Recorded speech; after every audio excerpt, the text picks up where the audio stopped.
BBC claims to be the pinnacle of impartial reporting, but what if there was an internal dossier that revealed that wasn't the case?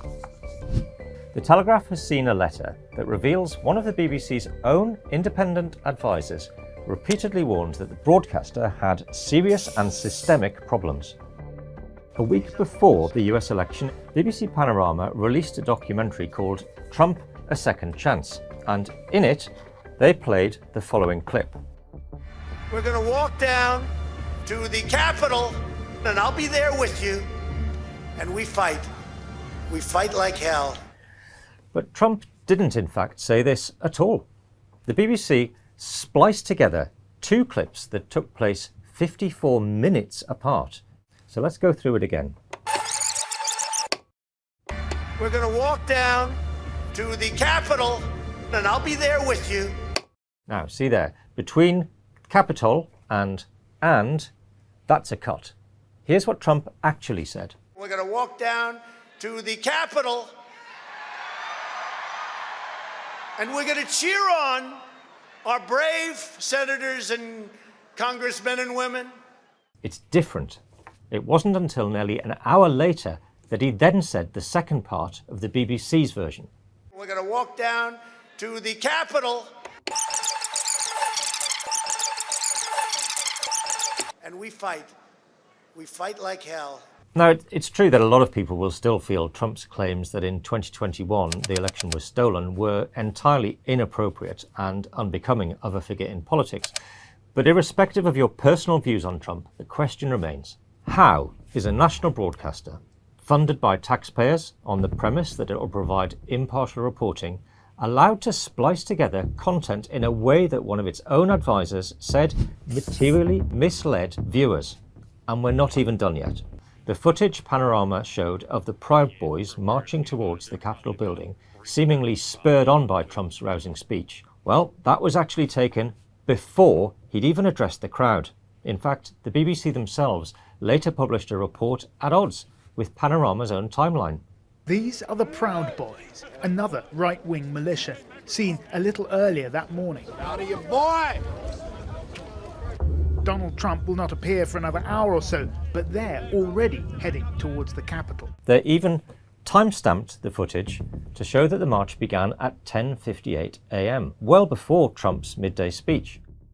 The true chronology raises serious questions about the way in which the BBC decided to portray the events of January the 6th.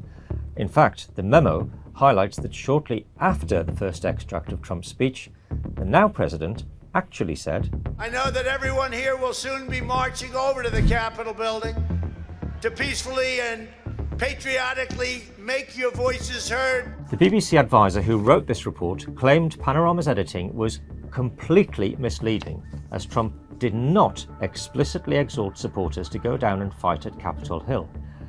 They even pointed out that this was a key reason why he didn't face federal charges for incitement to riot. The BBC's Editorial Guidelines and Standards Committee member who wrote this memo raised all of these concerns, among others, with the BBC executive, but they were dismissed, ignored, and even accused of cherry-picking. But this isn't the first time we've seen the BBC criticised for selective editing. Cast your mind back to 2007, and you might remember a documentary trailer that appeared to show Queen Elizabeth II storming off in the middle of a photo shoot. It will look better without the crown. I've heard it will look better, less dressy, because the garter robe is so extraordinary. Dressy? What do you think this is? What I mean is, if you take the crown off, just for a couple frames. Yeah, no. So I'm not changing anything. I've done enough dressing like this. Thank you very much. But it was later revealed the clips had been reversed, with the footage showing the late Queen storming off actually being the moment she first entered the room.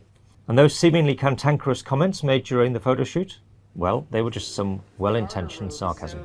Dressing? What do you think this is? The Crowngate scandal, as it was called at the time, resulted in the resignation of Peter Fincham, the BBC One controller.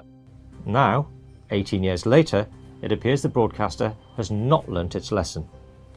The letter states, if BBC journalists are to be allowed to edit video in order to make people say things they never actually said, then what value are the corporation's guidelines?